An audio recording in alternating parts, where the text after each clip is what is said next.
ನಮ್ಮ ಕರ್ನಾಟಕದಲ್ಲಿ ನಮ್ಮ ಸಮುದಾಯದ 15 ಜನ ಶಾಸಕರಿದ್ದಾರೆ ಕಾಂಗ್ರೆಸ್ನಿಂದ.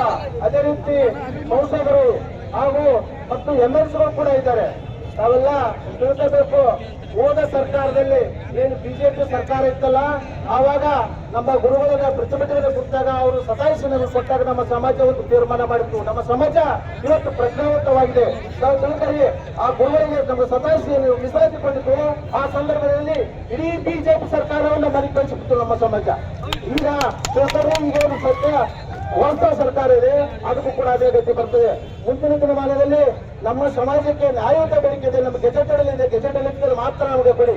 ಯಾವುದೇ ಗೆಜೆಟೆಡ್ ಇರಲಾರದ ಸಮುದಾಯಕ್ಕೆ ನೀವು ಸಭೆ ಜಾತಿ ಪಡೆದು ಕೊಡ್ತಿದೆ, ಸರಿಯ ಮುಖಂಡರಾಗಿರ್ತೀರಿ. ನೀವು ಅಧಿಕಾರಿಗಳ ಮೇಲೆ ಒತ್ತಡ ಹಾಕಿ, ಏನು ಸರ್ಕಾರದ ಮೇಲೆ ಒತ್ತಡ ಹಾಕಿ ಏನು ಮುಖ್ಯಮಂತ್ರಿಗಳು ಕೂಡ ತಮ್ಮ ಪ್ರವರ್ಗ 2ವರೆಗೂ ಕೂಡ ಕೊಡ್ತಾ ಇದ್ರೆ, ಪ್ರವರ್ಗ 1ವರೆಗೂ ಕೂಡ ಕೊಡ್ತಾ ಇದ್ರೆ. ಆದ್ರೆ ನಮ್ಮ ಏನು ಸಮುದಾಯ ಇದೆ, ಒಂದು ಸಲ ಎದ್ರೆ 1850 ನಡೆಸಬೇಕಾಗ್ತದೆ, ತಂದೆ ಆಗ್ತದೆ.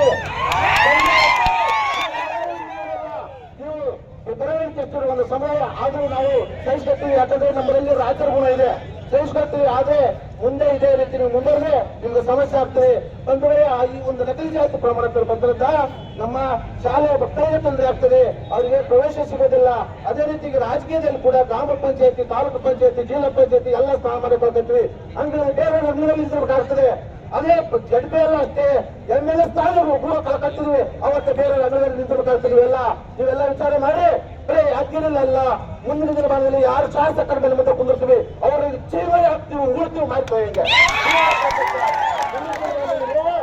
ಇಷ್ಟೆಲ್ಲ ಒಂದು ತಂಗೆ ಹೇಳ್ತದೆ ನಿಮ್ಮ ವಿರುದ್ಧ. ನಮ್ಮ ಸಮುದಾಯ ಕುಂತ್ರೆ ಸುಮ್ಮನೆ ಕೊಡ್ತಾರೆ ರಾಜರು, ಉದ್ರೆ ನಿಮ್ಮನ್ನ ಮಲ ಎಂದ ಅಟ್ಟಾಡಿಸ್ಬಿಡ್ತೀವಿ. ಆ ರೀತಿ ಇಲ್ಲ.